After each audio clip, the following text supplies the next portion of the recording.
Hi, City Manager David Dillner here, and I'm currently taping in the Commission chambers at City Hall. Right behind me is the pictures of the mayors who've served El Dorado since 1917. Did you know there are 38 mayors on the wall in the Commission chambers at City Hall? So sometime if you're bored, you can come down to City Hall and check out the pictures and find out who was mayor all the way back to 1917. That's pretty impressive if you think about it.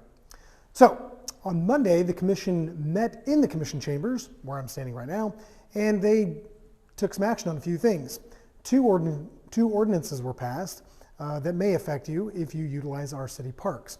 The first of these ordinances was related to taking animals to youth recreation activities. So from now on, it will be prohibited to take animals to youth recreation activities. The primary reason for this is staff was noticing a couple of interactions between animals and sometimes even animals and kids, where there was a potential for some biting opportunities. So we decided to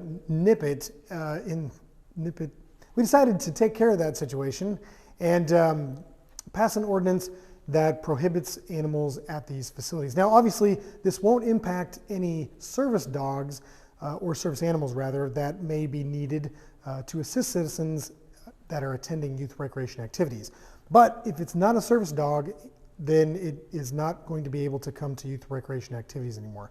We apologize for the inconvenience, but we are doing this in order to make these recreation activities safe for all of our residents. And we appreciate your cooperation with respect to that matter. The second item regarding our parks is kind of with respect to the hours of operation, if you will. Many of our parks don't have doors, so you could visit them anytime. So on Monday, the Commission took action on an ordinance that will set designated hours of operation for our park facilities. The new park hours will be from dusk until dawn.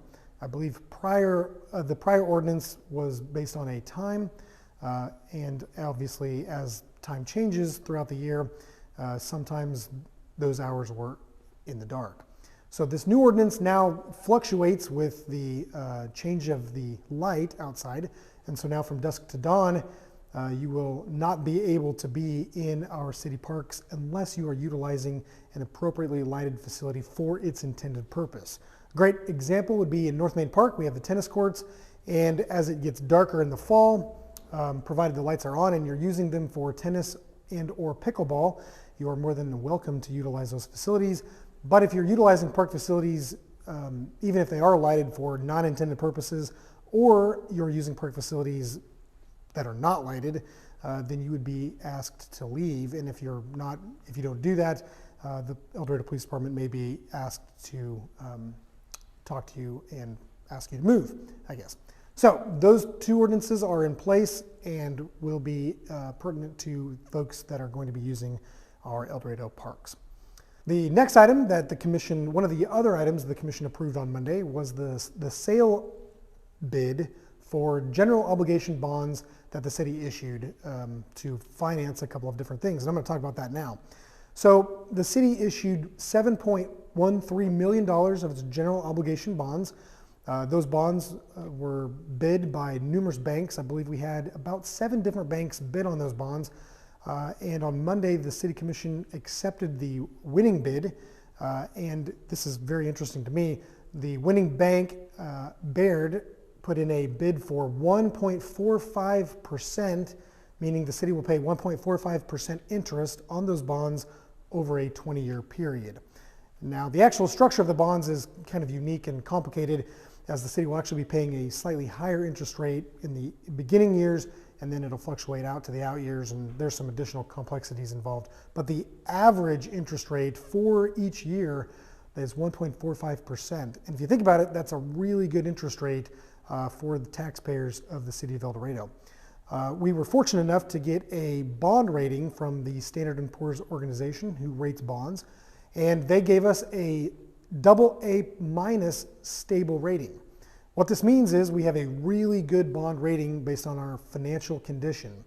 That allows us to borrow other people's money at a lower interest rate. So we're able to get a 1.45% interest rate in part because of our bond rating, but that largely comes due to our economic condition as a community, as well as our financial condition as an organization. We have very strong financial reserves, and that strength allows the bond company to get very comfortable with the fact that we'll be able to repay our bonds over the 20-year time horizon. So we're very appreciative of the fact that S&P was able to give us that rating. Incidentally, in order to improve our rating, the city would have to increase its disposable income for residents, and that's extremely difficult to do. So we'll continue to make progress on that, but in the meantime, we will take the benefit of a good bond rating and obviously a really good interest rate for our community. So what did the general obligation bonds finance? That's a great question. There's kind of three different things that we are using these bonds to finance. The first is we are financing several projects that the city has facilitated or completed in the recent past. These would be projects such as Douglas Road, Marmaton Road, Oil Hill and Rocky Road. So public infrastructure projects that were recently constructed and are now being bonded and financed so they can be repaid over the 20-year time horizon. The second tier of things we are financing is we are refinancing some bonds that the city issued in the past, and now because of the low interest rate environment that we are in, we are able to save some money each year from refinancing those bonds, much like you would if you were refinancing your house. You might have bought your house when interest rates were slightly higher, like 3.5%, and now because of the interest rate environment today, you're able to refinance that and save on your monthly payment. That's exactly what the city is doing by refinancing some of its prior issued bonds.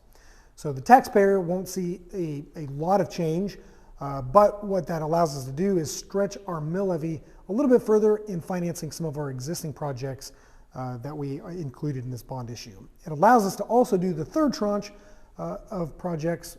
It's not really a project, but it's really a purchase, and that is to acquire a new fire engine. Fire engine number 10 for the El Dorado Fire Department is getting quite old in terms of its useful life, and so what this will allow us to do is replace engine number 10 with a new engine and allow us to move engine number 10 to reserve status.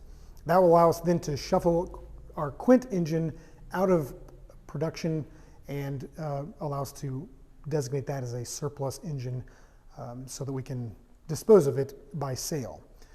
So this allows us to retain our readiness to the community by ensuring that our fire equipment is in tip-top condition. Engine number 10 served the community very well, but unfortunately we're increasing our maintenance costs on it seemingly annually.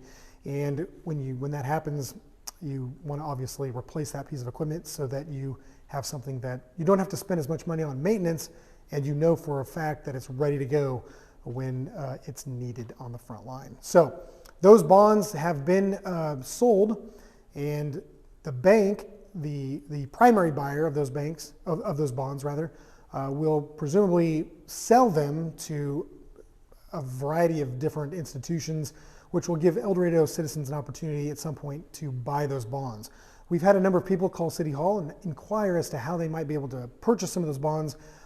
So what I would do is, if you're interested in buying those bonds, reach out to your bank and see if they will have an opportunity to buy some of those bonds on the secondary market for you to potentially acquire.